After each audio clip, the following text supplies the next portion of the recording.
Hoy día vamos a conversar sobre salud ocupacional y odontología en un aspecto bastante macro. Igual durante la exposición pueden cualquier tipo de preguntas asociados a los temas que presento o coyunturales al tema COVID son bienvenidos, no hay ningún problema. Sé que al final tenemos unos minutos para preguntas, ¿no? Mi nombre es Aldo Cabana Vázquez, ya me presentaron. Eh, bueno, soy de Cayetano Heredia, tengo la especialidad, ya llevo bastantes años en el área de salud ocupacional, en temas de gestión, en rubro químico, ergonomía, perito médico legal para todo lo que es nexo ocupacional con enfermedades ocupacionales. Ahorita se han incrementado mucho las demandas por enfermedades asociadas al trabajo, entonces ahí uno ve y define si esa enfermedad podría estar asociada o no. También soy presidente de la Sociedad Peruana de Salud Ocupacional. Para entender qué es lo que abarcamos como salud ocupacional, el primer concepto a tener claro es qué es salud, ¿no? Que ya lo conocemos, pero hay unos temas bien interesantes ahí. Uno, hablamos del completo estado de bienestar físico, mental y social, y no solamente de la ausencia de enfermedad. Entonces, acá se nos plantea un gran desafío, completo estado de bienestar, ¿no? Y cuando uno les pregunta a las personas si se sienten bien de salud, es impresionante, pero les digo, de 20 personas, 19 dicen que no se sienten bien y se asume como normal no sentirse bien. Y ojo, a sentirse bien es en el sentido máximo de, por ejemplo, en el contexto que vivimos, el miedo hacia el COVID, no nos sentimos bien. Desde ese momento no tenemos salud. Entonces, nosotros en salud ocupacional partimos de este gran concepto. No solamente que no nos enfermemos, sino que se sienta bien la persona. Y para este tema, en el mundo del trabajo, interactuamos entre la salud del trabajador, independiente del trabajo, lo que genera el ambiente de trabajo y la presencia de algunos riesgos en el trabajo, ¿no? Y esto es bastante interesante, porque yo puedo tener las mejores medidas en el mundo del trabajo, pero si el trabajador no se cuida, por darles un ejemplo, hemos tenido casos de personas que tenían IMC más de 45 y el IMC más de 45 ya presupone un riesgo importante a la salud. La persona tenía un riesgo cardiovascular enorme. Entonces teníamos las mejores medidas en el trabajo, pero esa condición propia del trabajador, ajena al trabajo, pero afecta al trabajo, nos generaba un tema particular. Claramente está el ambiente del trabajo, cuáles son las condiciones. Es decir, cosas tan simples como jornadas de trabajo. Hay áreas donde la jornada de trabajo es 12 horas. En mina hay jornadas atípicas, 21 días, 7 días de descanso y jornadas larguísimas. Entonces, eso también afecta a la salud del trabajador. Para esto hay que entender que todo trabajo, cualquier trabajo que ustedes piensen, presenta riesgos de la salud para la persona. Cualquier trabajo.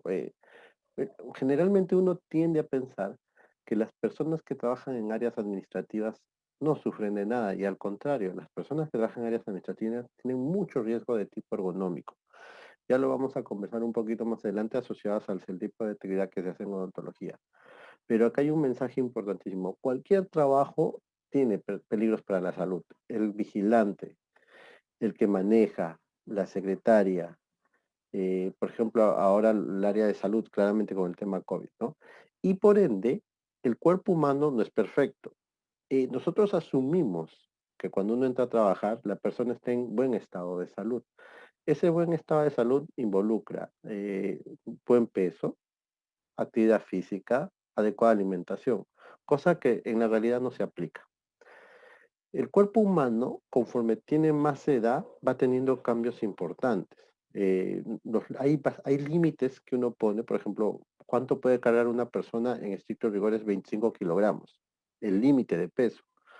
Pero eso claramente aplica para una persona de 30 años. Pero para una persona de 60, 62 años ya tenemos ahí un factor diferente. Yo creo que a todos nos ha pasado que hacia los 25, 23 años podríamos desvelarnos estudiando sin ningún problema. Pero es que ya tienen 40, 45, 50, saben que desvelarse ya nos presenta un problema. Imaginemos a las personas que hacen turno de trabajo en la noche. Entonces el cuerpo no es perfecto, el cuerpo va presentando límites. Y si a eso lo sometemos a una situación de trabajo que presenta riesgos, ahí es donde empezamos a tener problemas, ¿no? Enfermedades que están asociadas al trabajo o derivadas del trabajo. Esto es lo que suele pasar y les aseguro que les ha pasado mucho a ustedes. Eh, Se sienten mal, pongamos, le da un dolor de espalda, ¿no? Están trabajando, les da un dolor de espalda, el dolor de espalda se hace bastante severo y van al médico. El médico los evalúa, les hace radiografía, les hace una tomografía, les dan relajante muscular, probablemente un antiinflamatorio, mejoran y vuelven al ambiente de trabajo. Y nadie se preguntó si ese dolor de espalda pudo derivar del trabajo. Y acá hay un aspecto bien importante. Si ustedes se dan cuenta, el tiempo que le dedicamos al trabajo mínimamente es una tercera parte de nuestra vida, de nuestro día. Mínimamente, ¿ah? Pero los que trabajamos en el área de salud sabemos que nuestra jornada es incluso más que 8 horas. Y es lógico pensar que muchos de los problemas de salud que podamos tener pueden tener un origen asociado al trabajo. Entonces, si ustedes tienen presión alta, si ustedes tienen dolor de espalda, si empiezan a tener adormecimiento en los brazos, hay que ponerse a pensar que esa condición podría derivar del trabajo. Y es ahí donde surge lo que es la medicina ocupacional. Nosotros tenemos casos de personas que se enferman de diferentes cosas, ¿ah? Totalmente diferentes. Lo más clásico es temas lumbalgia, o sea, lumbalgia es evidente, si se hace esfuerzo lo asociamos, pero podemos tener casos, por ejemplo, de hombro doloroso, artrosis de rodilla, podríamos tener casos de adormecimiento. Tuve el caso de una persona, por ejemplo, que empezó a hacer adormecimiento de brazo y pensábamos que era el puesto de trabajo. Al final terminó siendo una tumoración en el sistema nervioso, pero una tumoración benigna, la persona está bien. Pero te obliga a hacer esa investigación a ver si en el ambiente de trabajo hay algo que lo daña. Es muy clásico en la industria química tener químicos que generan lesiones en la piel. Y para que vean que la lesión en la piel es tan simple como la resequedad. La piel tiene que tener su grado de humedad, ¿no? Preservada. Y desde el momento que se empieza a resecar, ya tenemos una dermatitis, ¿no? Y eso es muy típico, por ejemplo, los que trabajan con solventes, la piel cambia. Los mecánicos, la piel de los mecánicos es áspera, dura. Esa es una lesión por el trabajo. Hay personas que hacen alergias, pero siempre tenemos el cuadro y buscamos si en el trabajo hay una explicación posible de esa situación. Y hay de todo tipo, hay temas vasculares, hay temas lesiones en los ojos, pero hay que saber qué tipos de riesgos están en el mundo del trabajo. Entonces, ahí es donde entra la medicina ocupacional. Siempre nos preguntamos si el problema de salud que tiene esa persona podría estar asociado a una actividad en el trabajo. Y evidentemente nosotros en nuestro quehacer investigamos qué tipos de riesgos hay en el trabajo y qué tipos de lesiones pueden generar esos riesgos. Y acá viene el concepto de salud ocupacional, ¿no? Es lo que dijimos de salud, ¿no? El completo bienestar, pero aplicados en el trabajo. Entonces, en el sentido más amplio o más exigente de la salud ocupacional, el ambiente de trabajo tiene que ser un ambiente que genere salud. El ambiente clásico, el ambiente más común en Perú es, en mi trabajo nadie se accidenta. Eso es lo primero que buscan, que nadie se accidente. No buscan que no se enfermen, sino que nadie se accidente. Porque el accidente es algo evidenciable. La enfermedad todavía uno podría decir, no, no está asociado. Ya grandes empresas buscan que no haya accidentes y no haya enfermedades. Y ya las empresas top buscan que el trabajo sea fuente generadora de salud. O sea, por darles ejemplo, les ponemos nutricionistas, fomentamos la actividad física, a veces pagamos inscripciones para maratones, caminatas, hay descuentos con algunas actividades, se premian, a ver, si la persona va continuamente a la natación, eso se le da una beca. En algunos casos hemos costeado diagnósticos de enfermedades que el seguro no costeaba, o sea, pero ya buscamos en un alto estándar, ¿no? Entonces, esa es la mirada que tenemos. Y ojo que la mirada de eso es ver que la persona esté en buen estado de salud, en el mejor estado de salud, para que sea más productivo. Al final eso redunda en una mayor productividad de la empresa. Y todo lo que yo les comento se puede evidenciar con un estudio de costos. ¿A cuánto es el retorno de inversión de una vacuna contra la influenza? Por ejemplo, el retorno de inversión con la vacuna del COVID es amplísimo, ¿no? O sea, eso es fácil de demostrar. Y esto es algo que yo siempre lo pongo porque me parece muy interesante. El estado de salud depende de cuatro factores, ¿no? Del ambiente, el ambiente de trabajo, claramente hay riesgos físicos, biológicos, etcétera. Hay un tema biológico, genético. O sea, yo conozco, hay variaciones, hay personas que tienen un tipo de colágeno más flexible, por decirlo de una manera, y por ende las articulaciones ceden más. Y algunas veces esas personas tienden a luxarse, a tener esguinces también. Entonces, pero eso es un tema biológico, genético. ¿Ya? Eso no podemos hacer nada. Tenemos el estilo de vida, ¿no? Para darles un ejemplo, todos los estudios que puedas hacer en una empresa te arroja que por lo menos el 66% de la población trabajadora tiene sobrepeso, obesidad y es sedentario. Entonces el estilo de vida ya te pone ahí algunas características a trabajar. Y evidentemente los servicios de salud afectan el estado de salud porque, por ejemplo, y eso ha pasado, las personas que tenemos de salud, tú quieres atenderte por un dolor de cabeza y te dan cita en 3 meses. Y eso va a afectar tu salud, lógicamente. Y el ejemplo de cirugías, ni qué decir. Entonces, estos aspectos van a atacar todo lo que es salud y por ende van a afectar el trabajo. Entonces, ya entendemos un poco en macro qué es la salud ocupacional y la pregunta es, aplicado a la odontología, ¿qué tipos de riesgos tenemos? Es una visión bastante básica, igual lo podemos conversar. Claramente el principal riesgo de una actividad de salud es el tema biológico, ¿no? Eh, el gran problema con Perú es que no hay reporte de enfermedades. Primero porque les puedo decir por experiencia, la profesión que tiene menos cuidado de salud ocupacional son las profesiones de salud. Los hospitales no tienen área de medicina ocupacional, o sea, es rarísimo cuando hemos estudiado el pregrado que nos mencionen esto. Las empresas grandes sí tienen, las mineras, petroleras sí tienen, porque hay detrás de eso todo un ahorro de dinero en temas de accidentes y enfermedades. Pero, por ejemplo, el riesgo biológico de hepatitis viral, VIH, herpes, infecciones víricas de tracto respiratorio, tuberculosis y ahora el COVID. O sea, ese es un aspecto terrible, ¿no? Que normalmente lo dejamos pasar por alto, o sea, nos enfermamos, pero esa enfermedad que te da, esa gripe que te da, en la mayoría de casos de repente es corta, pero en algunos casos puede complicarse. No es lo mismo que le dé un proceso gripal a una persona de 30 años que a una persona de 55 años con antecedentes de asma. Entonces, ahí tenemos un riesgo.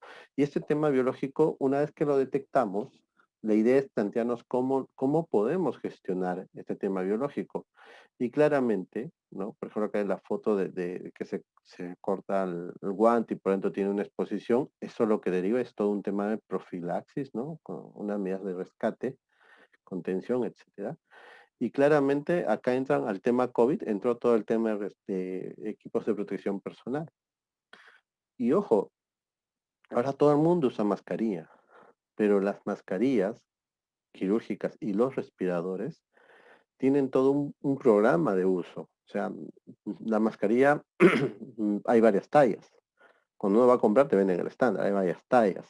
Hay que hacer pruebas de ajuste, hay que ver cómo lo guardas, hay que ver el cuidado, si se puede reciclar o no. Incluso para que vean las mascarillas que usamos todos diariamente, viene a ser un residuo biológico porque está conteniendo residuos y eso debería tener una eliminación correcta.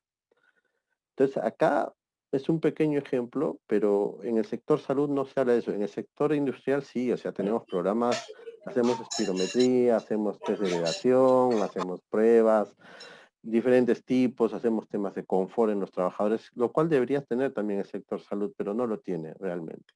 Pero sí es importante que lo conozcan, ¿no? Por ejemplo, a raíz del tema COVID, y ya lo deben haber visto en algunas noticias, se dice que las nuevas variantes, el protector ideal son los respiradores. Ya no están hablando de mascarillas. Y hablando en temas de alto estándar, ¿no? Porque en Perú todavía dicen que es la máscara de tela, la mascarilla de tela, pero la mascarilla de tela no tiene un factor de protección claro contra el COVID y mucho menos contra las variantes, ¿no? Entonces ahí tenemos algo nuevo que ha salido, ya se discute mucho, en algunos países ya se ha dicho que no se usará mascarillas de tela mínimamente quirúrgicas para cortar esta contaminación o propagación de la enfermedad. Entonces el riesgo biológico es fácil de determinar. Ahí viene todo lo que es riesgo físico, ¿no? El riesgo físico son agentes derivados de una transmisión de energía. En el caso de ustedes tenemos la radiación ionizante, rayos X. La radiación ionizante viene a ser una energía que genera que se formen iones. Esos iones van a tener cationes, aniones, pueden generar problemas de salud, claramente, quemaduras, etcétera. Hay unas radiaciones por luz visibles, la lámpara halógena, que puede ser, si no me equivoco, una especie de no me acuerdo, una lesión en la retina. Tenemos lesiones por ruido, ¿no? Tienen equipos que generan ruidos en alta intensidad y el ruido en forma primaria puede generar una lesión auditiva, ¿ya? Que se va enmascarando con la edad, etcétera. Pero el ruido también produce hipertensión arterial. Produce hipertensión arterial, produce gastritis, produce insomnio, irritabilidad. Entonces, eso también se puede gestionar. Se puede ver las medidas de contención. También tienen algunas actividades que generan polvo, ¿no? Sílice, si no me equivoco. Y eso también tiene problemas de fibrosis importantes. Entonces, ahí hay que tener cuidado. El riesgo químico, también lo sé, al utilizar los guantes de látex, es muy frecuente en las personas que hacen alergia al látex. Y el problema con la alergia al látex es que ya no puede usar ese tipo de guante. Tiene que usar otro tipo de guante y incluso hay personas que ya no pueden usar guantes. Entonces ahí te obliga a hacer hay casos dramáticos que a la persona le obliga a tener otras funciones. Algún uso de resinas, por ejemplo, el metal es el cromo y el níquel característicamente hacen mucho tema de alergia, ¿ya? Entonces, esas cosas hay que saberlas identificar. Esto entraría dentro de un programa de protección a la piel, por ejemplo, ¿no? Que se debería notificar inclusive al ministerio. Tenemos otras sustancias que pueden ser sensibilizantes respiratorios, es una alergia respiratoria, una especie de asma, ¿no? Hipoclorito de sodio, algún tema de guantes, ultraleído, fenoles, cosas que tienen en la práctica. Y bueno, y el tema, no, creo que ya está un poco desfasado, pero también se describe todo el tema con el mercurio, ¿no? Que también es un tema que genera problemas, tanto a la salud de las personas como afectación al medio ambiente. Y por darles un ejemplo, el síntoma principal, el más simple, que nos indica que hay problemas en la piel, o los síntomas son dos. Uno es que se te pele la piel, que se te pele la piel es que se está dañando la piel, es un primer signo, y el otro es la comezón. Si te empieza a picar la piel, está habiendo un daño inicial a la piel. Y ahí hay varias estrategias. Por darle ejemplo, la recomendación en el mundo del trabajo es que si te vas a lavar la mano sea con agua tibia, ni caliente ni helada. Se recomienda usar un jabón neutro, incluso la recomendación es usar jabones con humectantes. Y si no es jabones con humectantes, a la persona en cualquier tipo de actividad se le debería dar un humectante para que se aplique en la noche. ¿Con eso qué ganamos? Regeneración de la piel. Y al día siguiente la persona puede trabajar y no tiene lesionada la piel. Esta es una alergia, por ejemplo, a los guantes, ¿no? Leve, puede ser más severa, uso continuo, podemos tener hasta heridas, etcétera. Es muy complicado de manejar, es aparentemente simple, pero es complicado de manejar. Y tenemos acá un caso que yo creo que sí les puede dar mucho, es el tema del riesgo ergonómico, ¿no? Ergonomía tiene que ver con la interacción de la persona con el puesto de trabajo. Entonces, clásicamente en Perú no se hace mucha ergonomía. Todo lo que compramos nosotros no está diseñado para la talla del peruano. Generalmente son diseños americanos, europeos, que son personas más grandes. Nos obliga a tomar posturas inadecuadas. Entonces, yo creo que hay dos tipos de riesgos. Uno es un tema postural, ¿no? Cuando trabajan ahí, si no colocan bien, los puestos están agachados, ¿no? Y también he visto en algún tipo de extracciones, algún tipo de especialidades que hacen alguna fuerza con la muñeca con giros. Todo lo que es fuerza con pequeños giros es peligroso, porque si podemos medir la fuerza que hacen en los dedos, y van a ver que son fuerzas de alta intensidad y corta duración que lastiman. Y el problema con el riesgo ergonómico es que es acumulativo. Entonces, clásicamente es la persona que sí le fastidiaba el cuello, de ahí le empezó a doler un poco, pero descansando se le pasaba, de ahí ya le empezó a doler, ya no le pasaba, empezó a tomar pastillas, ¿no? Y le tomamos una radiografía y tenemos ya lesiones en discos intervertebrales. Entonces, el tema de columna vertebral en odontología, por ejemplo, en odontología está muy bien descrito todo el tema cervical, también lumbar. En caso de salud, otro grupo que se afecta mucho es enfermería, se afecta por la manipulación de los pacientes, cuando lo cargan se afectan bastante. Y el problema con estas lesiones es que son acumulativas en el tiempo, son degenerativas. Tenemos todo lo que es el síndrome del túnel carpiano, el dedo en gatillo, y también tenemos por esfuerzo dolor en el codo, ¿ya? Y en el hombro se puede lesionar. Estos de acá están siempre asociados a postura, ojo, a postura y a fuerza. No es lo mismo hacer fuerza en la posición correcta del brazo, neutra, que hacer fuerza tomando una posición inadecuada. Y yo sé que a veces para extraer o para hacer un tipo de operación, toman posturas que no son las más cómodas o las adecuadas y al hacer fuerza estamos dañando. Yo he visto dos casos de personas en odontología que han tenido lesiones de tipo, o sea, llegan a ser lesiones de tipo nervioso, por el tema del túnel carpiano, pero se puede recuperar, ¿no? Pero evidentemente la actividad que está haciendo hay que dejarla de hacer en frecuencia e incluso en algunos casos ver que deje de hacerlo. Por ejemplo, ¿no? Las sillas ergonómicas. Yo no he visto dentro de los consultorios odontológicos que puedo visitar en calidad de paciente, no he visto sillas ergonómicas. La silla ergonómica lo que busca son varios aspectos, pero uno de los principales es el soporte lumbar, que la espalda baja se soporte sobre, sobre el respaldar. Eso ayuda mucho. Si mantenemos la otra posición, la posición de la izquierda, eso en el tiempo va a destruir los discos intervertebrales. Y la destrucción de los discos intervertebrales es terrible. O sea, una cosa es que te duele la espalda propio de la edad a los 70 años y otra cosa es que te duele la espalda propia de la edad a los 35 o 40 años. Entonces, es complejo, ¿no? Entonces, acá, por ejemplo, sé que pueden manejar las alturas de las sillas, pero ahí tendríamos que ver cuál es la postura ideal. Y miren, el tema le puse acá el tema de la espalda porque es muy frecuente. Ya, se estima que de 10 personas, 7 les sale la espalda en un momento de la vida. Y lo que hace la columna vertebral es soportar el peso. Si tenemos la espalda en buena posición, el peso se distribuye y el disco es una sustancia gelatinosa que está entre las vértebras, se mantiene saludable. Si la postura es correcta, la fuerza se transmite en forma adecuada y el disco se preserva. Pero si yo estoy en una postura inadecuada, un poco hacia adelante, un poco hacia atrás, ya la fuerza no se transmite igual y una parte del disco va a ser mordida. Y eso en el tiempo se lesiona y genera las famosas hernias discales. Por ejemplo, ¿no? Acá hacia la parte de arriba vemos el disco intervertebral normal, una sustancia gelatinosa que se conserva por buena actividad física. Ya tenemos la degeneración discal abajo. Ese es un tema de postura, por ejemplo. Es bastante interesante. Y miren, si ven la parte inferior del dibujo, ven una degeneración discal, pero propia de la edad, donde también hay una lesión ósea ya. Pero en la parte superior vemos una degeneración discal donde solamente está lesionado el disco y la parte de las vértebras está conservada. Esta degeneración discal, si solo es en un lado, va a haber una ruptura del disco y sale la famosa hernia, ¿no? Y eso es complejo de manejar. Eh, Hay personas que se operan la hernia, ¿no? Se operan porque al final está afectando al nervio, lo corregimos, pero eso no significa que el dolor se le va. El dolor sigue de la espalda. Lo que hay que ver es qué es lo que lo está generando y ver cómo manejamos esa postura. Entonces, no es tan simple, ¿no?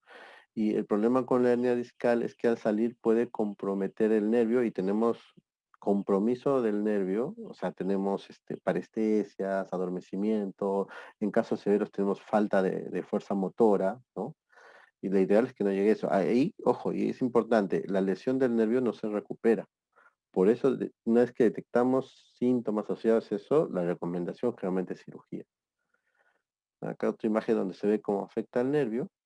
Y esto es algo que puse que yo creo que también les aplica a ustedes, pero en este caso está asociado al smartphone, pero yo me acuerdo mucho que cuando están trabajando, el cuello lo agachan un poco y ahí tenemos problemas.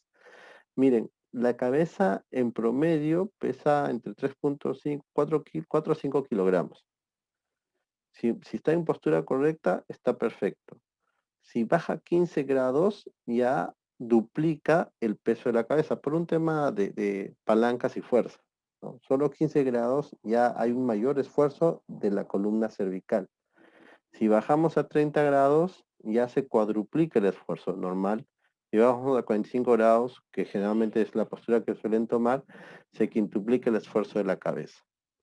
Y eso en el tiempo 5, 10, 15 años, va a llevar a una degeneración discal y en el tiempo va a llevar a una cervical. Y ojo, una cosa es que te duele el cuello un momento, tomas un relajante muscular y listo. Y otra cosa es que te duele perennemente. Y duele perennemente. Duele mañana, tarde y noche, cuando duermes, cuando almuerzas, cuando juegas, duele todo el tiempo. Entonces, eso es lo que tenemos que cuidar y prevenir, ¿no? Eh, Hay otro tipo de riesgo psicosocial bastante asociado al área de salud, ¿ya? El problema con el área de salud es que yo creo que a todos les pasa, tenemos múltiples trabajos, múltiples horarios, eh, tenemos una carga, hay un tema de desgaste profesional, síndrome de burnout, que es bastante frecuente en el área de salud, donde por exigencias propias del trabajo uno se va desgastando. Pierdes el deseo de trabajar, literalmente pierdes el deseo de trabajar. Te genera un tema personal, ¿no? No tienes una perspectiva ni buena ni mala de la vida, o sea, es como inerte. Entonces, bien, que te sientes quemado, te sientes totalmente agobiado y agotado, y afecta a la productividad, afecta a tu vida social, etcétera. Y es una especie de depresión, ya va camino a la depresión. Y también tenemos el estrés crónico, ¿no? Que también te puede llevar hacia el burnout, ¿no? Y esto por sobrecarga de trabajo, jornadas de trabajo, hay muchos aspectos en la organización del trabajo, o sea, no todos en salud tienen un planilla y por lo tanto no todos tienen beneficios. Antiguamente era más en forma independiente. Ya las jornadas típicas trabajamos en un lado en la mañana y trabajamos en la tarde en otro lado. Entonces a veces la jornada de trabajo es hasta las 10 de la noche. Entonces es pesado el área de salud, ¿no? Y salud es un área, como les digo, muy frecuente del tema de burnout y es un problema de salud mental, ¿no? El desgaste profesional es más frecuente de lo que creen. Es más frecuente de lo que creen. Uno odia lo que hace en el día. Realmente, o sea, no disfrutas, más allá de los ingresos, no disfrutas lo que haces. Y ese es un tema muy, muy delicado. Entonces, lo que yo he revisado en el tema de salud ocupacional y odontología es que hay generalmente estos cuatro tipos de problemas, ¿no? El problema osteomuscular, que es lumbalgias, lesiones óseas, es muy frecuente. Temas de cervicalgia, lumbalgia, temas de túnel carpiano, temas de hombro doloroso, por un tema de postura y fuerza. El otro gran aspecto es salud mental, ¿ya? Y yo los he remarcado porque en el mundo del trabajo lo que sabemos en todo tipo de profesiones, la gran epidemia actual es músculo esquelético y salud mental. Salud mental hay todo un tema de tabú, nadie quiere hablar, no hay quien lo evalúe, no tenemos herramientas muy claras, pero claramente está afectado. Y el tema osteomuscular es bien, bien peculiar. Recuerden esto, una persona, el descanso médico que tienes que tener es más o menos por un día de dolor que tienes es un día de descanso médico. Generalmente para que una persona vaya por lumbalgia al médico tiene 60, 70 días de dolor. No va porque le duele un día, espera que le pase y le pase y tiene 60, 70 días de dolor. Esa persona le debería corresponder 60, 70 días de descanso médico. Generalmente no lo dan. Infecciones, el riesgo biológico, lo vimos, y también algunos problemas de la piel por el tema químico y temas del látex. Entonces, ese es más o menos una especie macro lo que podríamos ver de salud ocupacional en el mundo de la odontología. Hay algunos temas más finos que se pueden hacer, pero eso ya sería un trabajo más de campo. ¿Ok? Eso sería lo que quería compartir con ustedes. No sé si tienen alguna pregunta, consulta. Muchas gracias, Aldo. Ha sido muy interesante todo lo que nos has explicado y para tener en cuenta lo que nos has dicho, ¿no? Que mucha gente realmente no tiene la salud al 100%, ¿no? Y en estos días, ¿tú qué nos puedes decir sobre todo el miedo al COVID y cómo en el área de odontología podemos estar más protegidos, ¿no? O evitar contagiarnos, que es el miedo que todo el mundo tiene. Sí, mira, ahorita con el COVID hay dos grandes aspectos de salud mental. Uno es cuando uno tiene la enfermedad, ¿ya? Lo que pasa es que con el COVID es una moneda al aire. No sabemos si vamos a ser un caso leve o severo. De las personas que tienen diagnóstico de COVID, emocionalmente están devastadas, ¿ya? Y el otro grupo muy, muy sensible es las personas que no tienen el diagnóstico, pero han estado en contacto con una persona COVID. Y te toca esperar 14 días para ver si haces esa enfermedad. Y esos 14 días es un calvario. Ya somatizas, dudas, y peor aún si sabes que la persona con quien estuviste está hospitalizado con UCI. O sea, eso se está viendo ahorita muchísimo, muchísimo. Se está implementando programas de salud mental, ¿ya? Yo creo que para gestionar esto hay que conocer mucho del COVID. O sea, la mejor arma que tenemos contra el COVID es no exponernos, ¿ya? Ahora, evidentemente, los que trabajamos en área de salud sabemos que per se por nuestro trabajo vamos a estar expuestos. Pero eso también involucra que sepamos cómo cuidarnos, ¿no? Por ejemplo, claramente yo lo que recomiendo, si ustedes atienden personas, deberían de utilizar respiradores. Y el respirador ideal sería la N95, que no hay realmente, bueno, si consiguen, bienvenido. Y la otra opción es la KN95. Ya, la KN95 es mejor que la mascarilla quirúrgica, ¿no? Eso, tener los protocolos, conocer los protocolos, ¿no? Aunque no lo crean, una herramienta bien simple, pero es de bastante valor, es las fichas de sintomatología de las personas que vamos a evaluar, la declaración jurada de síntomas. Hay una norma, hay preguntas que tenemos que hacer y eso tenemos que ser muy enfáticos con las personas que atendemos, ¿no? El cuidado de los guantes, ¿no? El usar alcohol gel, el hacer a las personas, el control de temperatura es importante. Yo creo que sensibilizar a las personas que vamos a atender para que sean honestas, si es que tienen contactos en casa o si sienten síntomas, es muy valioso. Y bueno, y KN95 de todas maneras. Doctor, buenas noches. Yo tengo una pregunta en Claro, base a lo que he hablado ahorita. No sabía, disculpe mi ignorancia, que a la N95 se le llamaba respirador. Yo correcto. sé que la N95, la verde, la de 3M, que ahora está pues muy difícil de poder conseguirla en el mercado.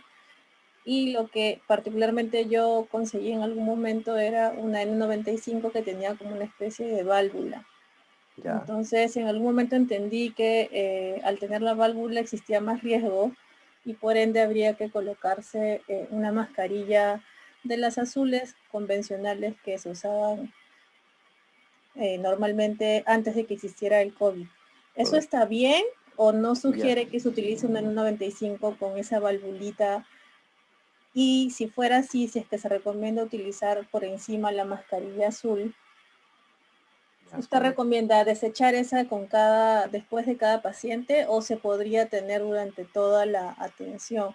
Y otra pregunta adicional, disculpe, No te usted preocupes. mencionó que hay que tener algunos cuidados con respecto a que esta mascarilla igual, así utilizáramos la KN95 o la N95, ya se contaminó por fuera. Entonces usted mencionó en algún momento cuando puso esta diapositiva que hay que tener un cuidado de cómo transportarla o dónde dejarla o cada cuánto tiempo uno habría que desecharla. Correcto. A ver, primero les voy a explicar la diferencia entre mascarilla y respirador, ¿ya? La mascarilla no filtra el aire que respiramos, ¿ya? No, no filtra. O sea, los que hemos usado mascarilla entra aire por la nariz, por los costados, no filtra el aire. La principal función de la mascarilla es contener las secreciones del usuario. ¿Ya? O sea, yo me pongo la mascarilla y ahí contiene secreciones que yo elimino. Entonces, suele pasar que usamos mascarilla y nos cruzamos con una persona que no tiene mascarilla. En esa situación, el que está protegido es la persona que no tiene mascarilla, porque yo que lo puedo exponer, en la mascarilla se contienen las secreciones, y en cambio él que está respirando libremente, él sí me está contagiando. Entonces ahí es un tema. La mascarilla tiene una función básica de contener secreciones. Les reitero, no filtra el aire que respiro, no filtra el aire que respiro. Y ahí hay unas acotaciones adicionales. La mascarilla tiene un tiempo de vida más corta, hay que cuidarla bien, no se puede doblar, no, no se puede lavar, no se puede echar alcohol. Yo sé que hay muchas personas que echan alcohol, no, no se puede. Y el respirador ya es diferente. El respirador tiene que ser hermético. ¿Qué significa hermético? Tiene que estar sellado desde la nariz hasta la barba. ¿Ya? O sea, el aire tiene que entrar a través del respirador, tiene mucho más densidad, tiene otras propiedades, y ese sí filtra partículas, ¿ya? El gran problema, y también se lo voy a decir, es que el coronavirus es más pequeño que la partícula para la cual se diseñó esto. Prueba de ello es que de 4 personales de salud que se enfrentan al COVID, uno se enferma de COVID, teniendo la mascarilla, doble capa, etcétera. Entonces, los respiradores, y acá está la N95 y la KN95, sí filtran el aire que respiro. ¿Ya? Sí nos dan un factor bastante importante comparativamente con la mascarilla quirúrgica. ¿Ya? Eso es importante saberlo. Pero ojo, hay otra cosa que sepan. La N95 es un estándar americano, ya demostrado. La KN95 es un estándar chino, ¿ya? Y el gran problema con el COVID fue que como muchas industrias se cayeron, muchas industrias de alimentos, bebidas, pasaron a hacer mascarillas, KN95. Entonces hay KN95 de diferentes calidades, ¿ya? Pero igual, esa KN95 que ustedes puedan ver que no me convence, es mucho mejor que la mascarilla quirúrgica, sí. Mucho mejor que la mascarilla quirúrgica, sí. ¿Ya? Ese es uno. Dos, ¿cuánto tiempo nos dura un respirador? En área de salud, la condición de una crisis sanitaria están dando para 2 a 3 días. Entonces, hablamos que puede durarte 24 horas de uso continuo. Entonces, hay que saberlo usar, ¿no? Cuando tengo paciente me pongo, si por ejemplo nosotros en la empresa damos una KN95 para 15 días. Lo usamos para transporte, porque en el transporte no tenemos control. Y dentro de la empresa es amplio, o sea, por cada persona tenemos como 30, 40, 50 metros cuadrados, o sea, no hay contacto. Pero en el transporte sí les damos KN95 para que usen. De cara a ustedes, si este uso continuo, yo lo usaría 2 a 3 días, cuidándolos. Evidentemente, si se contamina hay que desecharlo. Hay estudios que nos hablan que se puede desinfectar con el microondas, ¿no? ¿Por qué? Porque estamos en una crisis sanitaria, no hay suficiente stock. Y eso sobre todo se ha hecho para la N95, ¿ya? Ahora, ¿qué pasa con los respiradores que tienen válvula? El respirador que tiene válvula protege al que lo usa, ¿ya? Protege al que lo usa, pero no protege al que, por ejemplo, si ustedes se ponen atendiendo, ustedes están protegidos, pero su paciente se está exponiendo a todas las secreciones al aire exhalado de ustedes. Entonces, si ustedes tuvieran COVID, se ponen el respirador, están botando libremente las partículas, estarían exponiendo a su paciente. Ese es el problema con los respiradores con válvula. Entonces, no es recomendable su uso. Yo sé que lo usan, por ejemplo, en las clínicas donde hay COVID, ¿no? Clínicas con COVID, como se entiende que la persona que está yendo tiene COVID, usar un tema con válvula de parte del sector salud no tiene mayor significancia porque la persona ya tiene COVID. En cambio, el que está atendiendo sí está protegido. Lo que sí hay en el mercado es KN95 con válvula, que en líneas generales no está muy recomendado, solamente para personas que atienden personas con COVID. Hay una propuesta de usar las N95 y encima la mascarilla quirúrgica, sí, válida porque vas a retener secreciones, también es válida, ¿no? Yo creo que ustedes tienen que tener muchísimo cuidado porque de su práctica están expuestos, realmente están expuestos, porque de la forma que yo he visto, las medidas que tienen no son muy seguras. Entonces deberían usar en medida que puedan N95 con o sin válvula. Si es con válvula, pónganle una mascarilla quirúrgica y bueno, y lentes también, ¿no? Si no me equivoco, eran las dos preguntas. O si se me pasó una, por favor me la comentas. No, está bien, gracias, doctor. ¿Alguna otra consulta? Doctor, con Doctor, respecto a... Sí, buenas adelante. noches. Buenas noches, doctor Aldo. ¿Cómo Mencionó que estaban recomendando desinfectar las N95 en el microondas. ¿Cómo así? Si nos puede ampliar un poco esa información, Lo que pasa por es que favor. en la coyuntura de la primera ola, la N95 no había, definitivamente no había. Y se empezaron a hacer diversos estudios para ver cómo podríamos reutilizar ese respirador. Y hay estudios que demuestran que utilizando microondas se puede desinfectar. Yo podría averiguarles y después se los alcanzo los estudios, ¿ya? Y, pero, y ojo, yo entendería, sí se puede hacer. Yo entendería porque en el área de salud pues lo tienes puesto 8, 10, 12 horas continuas. Y si te dan 2 o 3 respiradores, tienes que saberlos distribuir. En el caso de ustedes, no creo que tengan una jornada tan extensa. Yo creo que es pues, por partes. Hay que ver el tiempo acumulado. Entre paciente y paciente podrían retirarse el respirador, sí. Tienen que ver el tiempo de uso, ¿ya? Les voy a alcanzar ese estudio y lo otro que es importante en los respiradores es proteger la parte interna. O sea, yo tengo mi respirador, no lo debería dejar en la mesa porque ahí sigue depositándose partículas, biológicas o no. Generalmente hay que ponerlos idealmente en una bolsa de papel, no en una bolsa de plástico. La bolsa de papel lo que hace es jala humedad. Si yo lo pongo en una bolsa de plástico, no permito que la humedad salga. Y al final voy a tener un medio de cultivo, si se dan cuenta, por las secreciones. Yo me comprometo a buscarles el estudio del tema del uso de microondas para que lo lean y lo apliquen. Y sé que lo han aplicado. Incluso hubo propuestas de Instituto de Tropicales de Cayetano Heredia en su momento en que no había, ¿no? Ahora, como hay más KN95, es más manejable. Muchas gracias. ¿De nada? ¿Alguna otra consulta? Sí, doctor, una consulta. ¿Usted dijo que era necesario usar los lentes o es suficiente con ponerse una careta facial? Ok, mire, los lentes se utilizan cuando hay riesgo de contacto con secreciones. Y lo mismo pasa para químicos, ¿no? Porque a veces cae una secreción a esta parte y de ahí va cayendo hacia el ojo. La careta facial depende del tipo de careta. Si es una careta que es tipo casco, sí, pero si es la careta que se pone como lentecitos y es una laminita, no. Fíjense cómo trabajan en el sector salud y es como es casi como un casco, ¿no? ¿Es eso o lentes Google, no? Los lentes Google son lentes que se pegan a la piel, no son lentes simples, son lentes que se pegan a la piel como de buceo. Entonces, tendría que ser una careta un poco más exigente que la que normalmente venden en cualquier lado y utilizamos para medios de transporte. ¿Careta o lentes?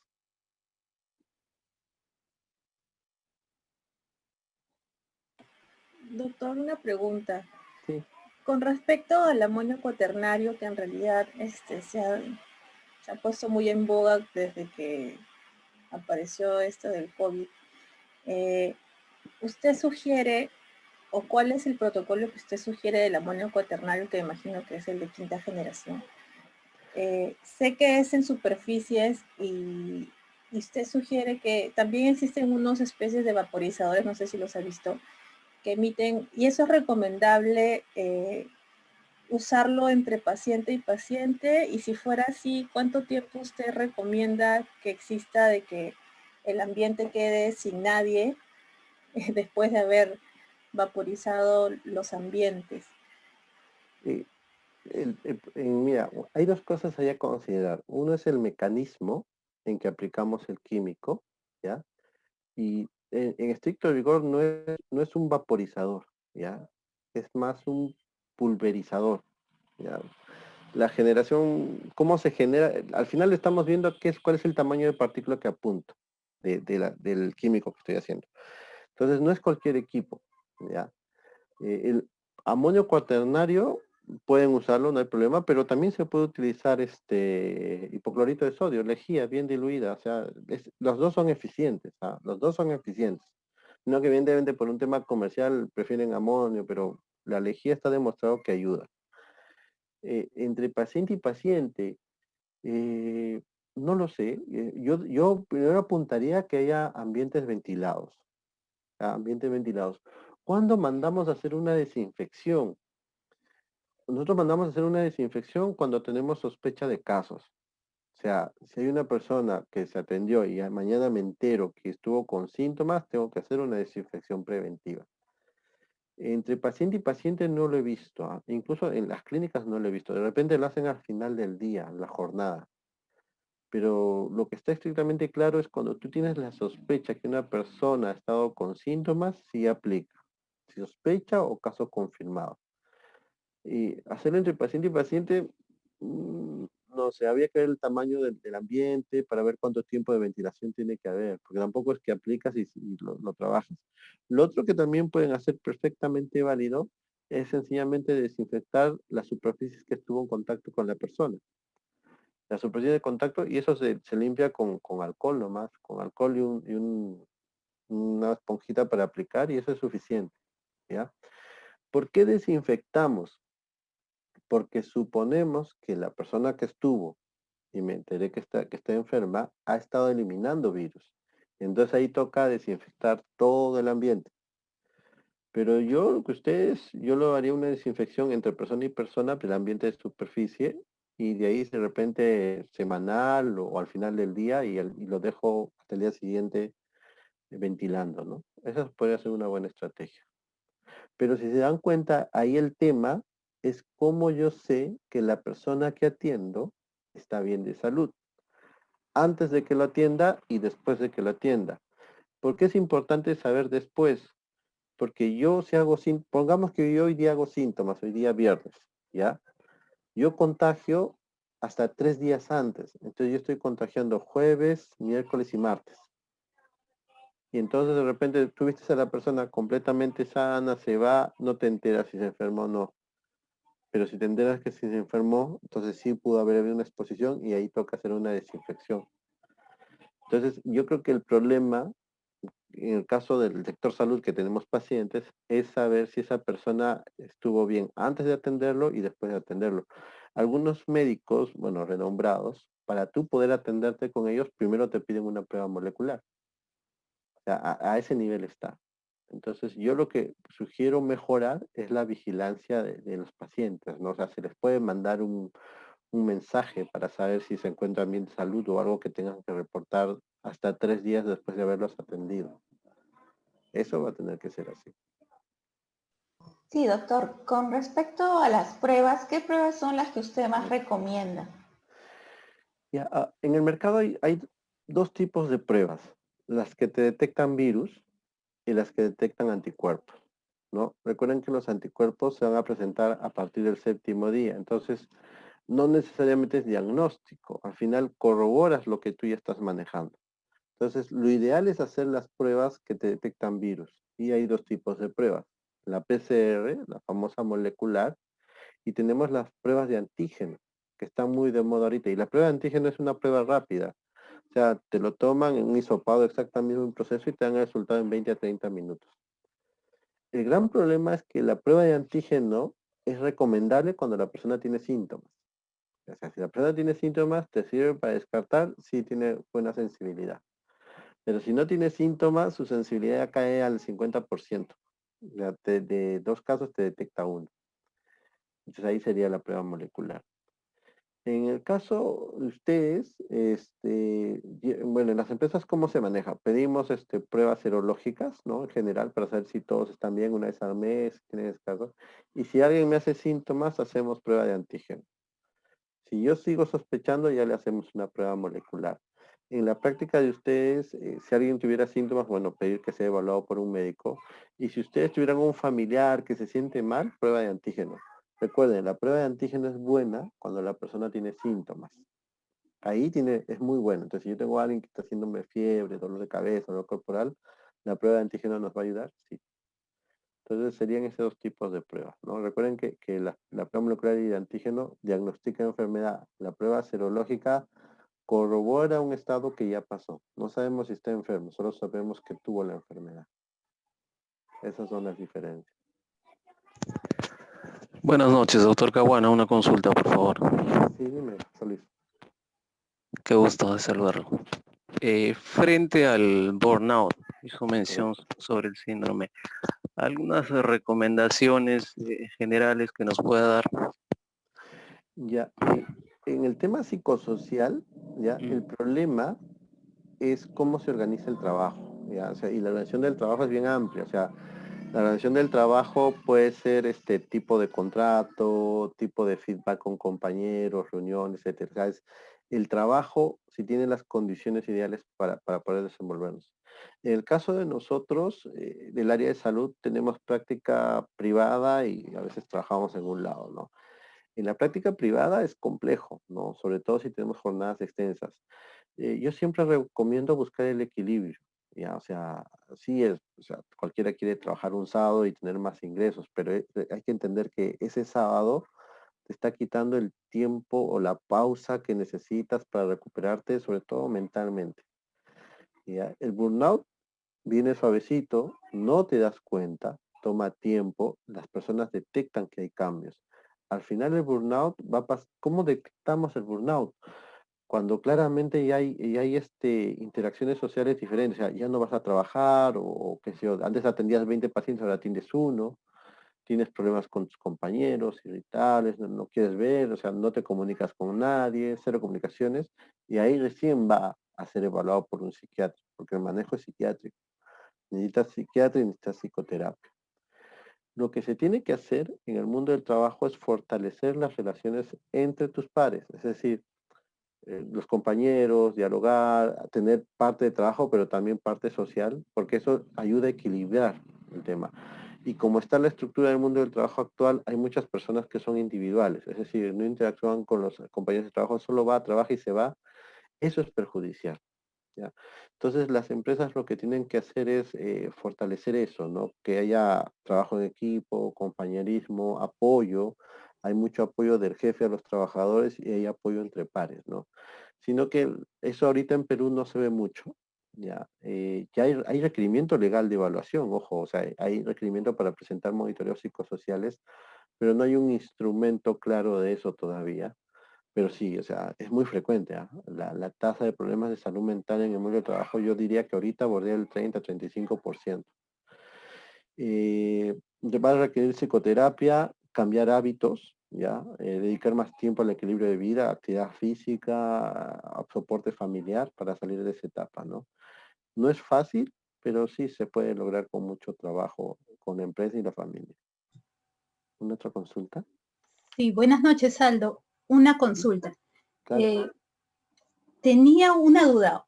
Bueno, dos consultas. Primero es, por ejemplo, que nosotros estemos atendiendo en la consulta particular y tal vez después de 2 días un paciente nos llama y nos informa que le han hecho una prueba y está con COVID, que en ese momento que Correcto. vino no tenía síntomas de repente notorios, ¿no?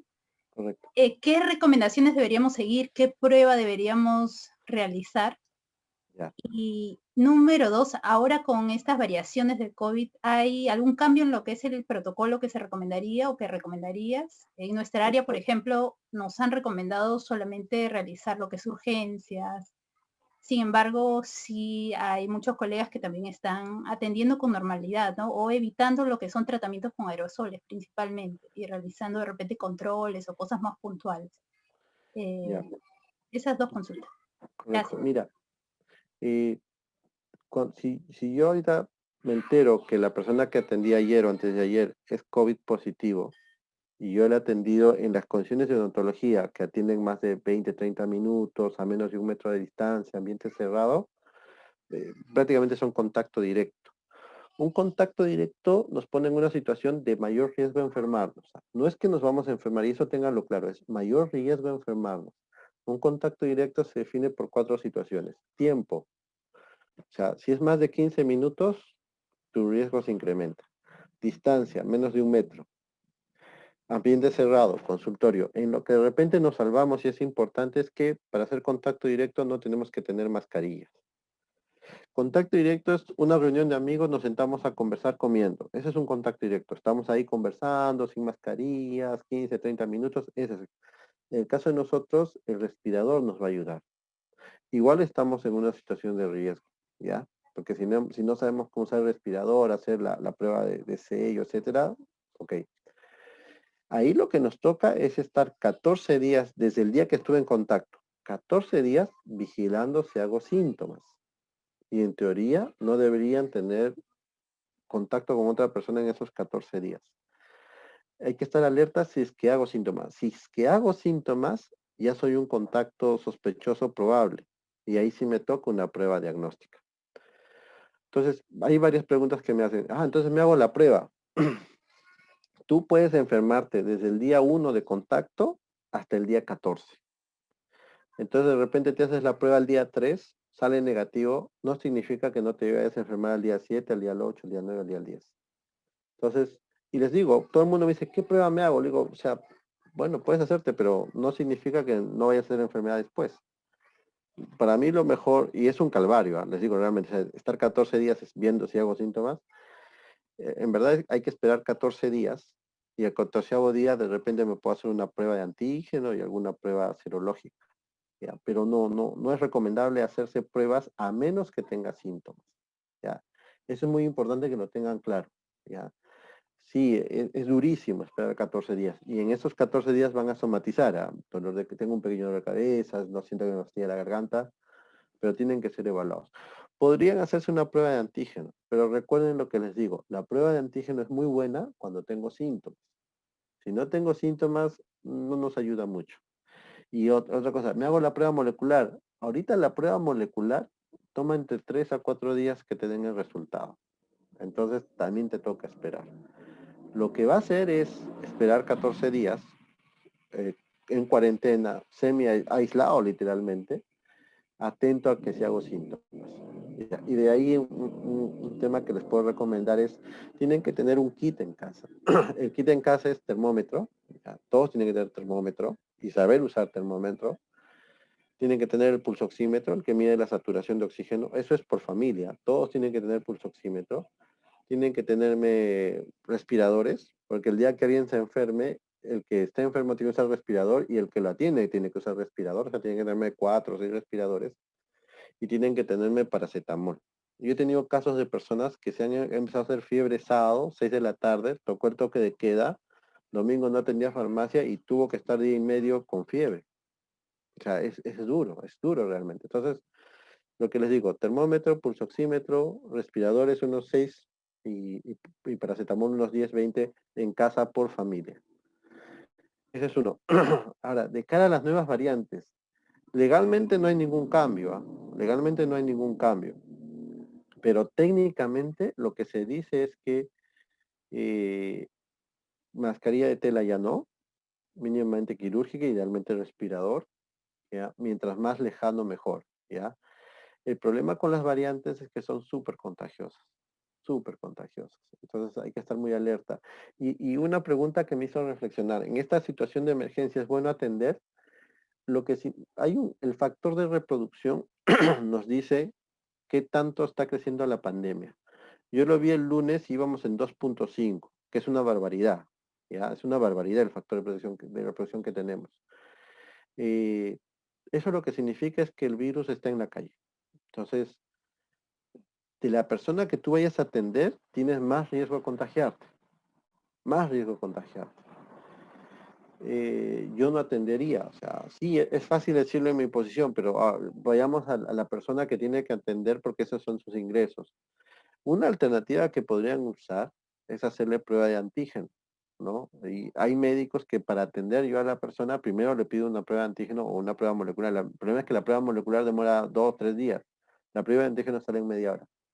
Y salvo que sea una urgencia, ¿no? Quiero que me atienda, primero hazte una prueba de antígeno y de ahí te atiendo. Podría hacer eso. Con eso estamos aumentando nuestro factor de protección, sí.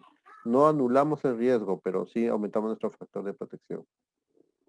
Yo recomendaría eso, Ana, en estas coyunturas, mientras que el factor de reproducción del virus no baje, de verdad que el virus está muy presente. Y yo tengo, no les miento, todos los días tengo 3 casos nuevos, entre casos sospechosos, entre contactos, familiares afectados de los trabajadores, se ha disparado en forma brutal. ¿Ya? Y lo otro que tenemos que mirar es si hay una capacidad de respuesta de nuestros servicios de salud. Es decir, si me enfermo, ¿voy a poder ir a un hospital o una clínica? Actualmente no. O sea, como digo, puedes tener el mejor seguro. Puedes irte a la Delgado. Vete a la Delgado, no hay camas. No hay camas. O sea, no hay donde te atiendan, no hay oxígeno. Entonces, por un lado, el virus está más presente en la calle y por otro lado, si te enfermas, no vas a tener donde atenderte. Y ojo, otra cosa que les comento, Perú tiene una de las tasas más altas de mortalidad de COVID, no porque el COVID sea más agresivo, sino porque nuestro sistema de salud es muy débil. Yo tengo con colegas de trabajo en Argentina, Chile, Colombia, y yo les preguntaba qué han hecho con esto del oxígeno, ¿no? La escasez. Y ellos me han dicho que en sus países no escasea el oxígeno, que hay camas para atenderse. Solamente Perú está en esa situación. Y eso explica por qué nuestra tasa de muertos es tan alta. Entonces siempre piensen en eso. Si tienen que atender a una persona, mínimamente yo les diría, o sea, si es urgente, hazte tu prueba de antígeno, sale en media hora el resultado. Si es negativo, lo atiendo y utilizo mi respirador. Y hay otra cosa ahí. He visto personas que usan el respirador, pero primero se ponen la mascarilla quirúrgica y encima el respirador. Eso no sirve. En todo caso sería primero el respirador y encima la mascarilla. El respirador es el que tiene que estar en contacto con la piel, ¿ya? Para que sea eficiente. Si no, estamos ahí fallando. Si una persona tuvo en enero IgG positivo y sale molecular negativo, es posible que se contagie nuevamente en el tiempo. Lo que sabemos es que las nuevas variantes han roto todo el tema, ¿no? Entonces, antes decíamos que una persona que se enfermó tenía 6 meses de protección, porque eso es lo que nos decían, ¿no? Se había demostrado que había anticuerpos por 6 meses. Las variantes han destruido eso. Lo que sabemos es que si una persona se recuperó del virus, nuevamente se puede reinfectar, ¿no? Se puede reinfectar por otra variante. Recuerden que ya notificaron que hay la variante brasileña, probablemente está la sudafricana, esas son terribles. Yo diría que sí. Ahí lo que nos está diciendo, si tuvo IgG positivo y tiene molecular negativo, es que esa persona tuvo la enfermedad. Cuando no lo sabemos, actualmente ya no tiene la enfermedad, pero sí se puede reinfectar, porque es otro virus. Yo siempre doy el ejemplo de la gripe, ya, del gripe. ¿Cuántas veces nos hemos agripado? Una semana, estuvimos mal, de ahí salíamos y volvíamos a quedarnos agripados. Es porque había otro virus ahí. Es exactamente igual con el coronavirus. Lo que pasa es que es más agresivo, más letal, ¿no? Esa es la diferencia. Se comporta como una infección nueva. ¿Alguna otra consulta? Sí, a ver si alguien se anima a hacer otra consulta.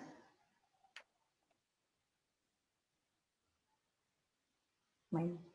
Muchas gracias, Aldo. Ha sido muy interesante toda la charla. Nos has resuelto muchas dudas y muchas cosas que pensamos que ya estaban los conceptos bien definidos. Realmente tú nos has aclarado y sobre todo que el conocimiento hace que uno tenga más precaución en cuidarse, ¿no? Sobre todo de esta etapa que estamos viviendo la pandemia. Sí, correcto. En verdad, lo que les puedo decir es que la única estrategia segura que tenemos es la prevención ahorita, no exponernos. No hay medicina, no hay clínica, no hay vacuna ahorita. Las vacunas tienen un factor de protección importante. Sí, es otra cosa. Las vacunas sí son buenas, ¿ah? Eso podemos revisar. Las vacunas son buenas. Es mejor estar vacunados que no. Pero ahorita la mejor estrategia es no exponernos. Cuídense mucho, eviten contactos, reuniones y vamos a estar bien. Muchas gracias, Aldo, y muchas gracias a todos por habernos acompañado esta noche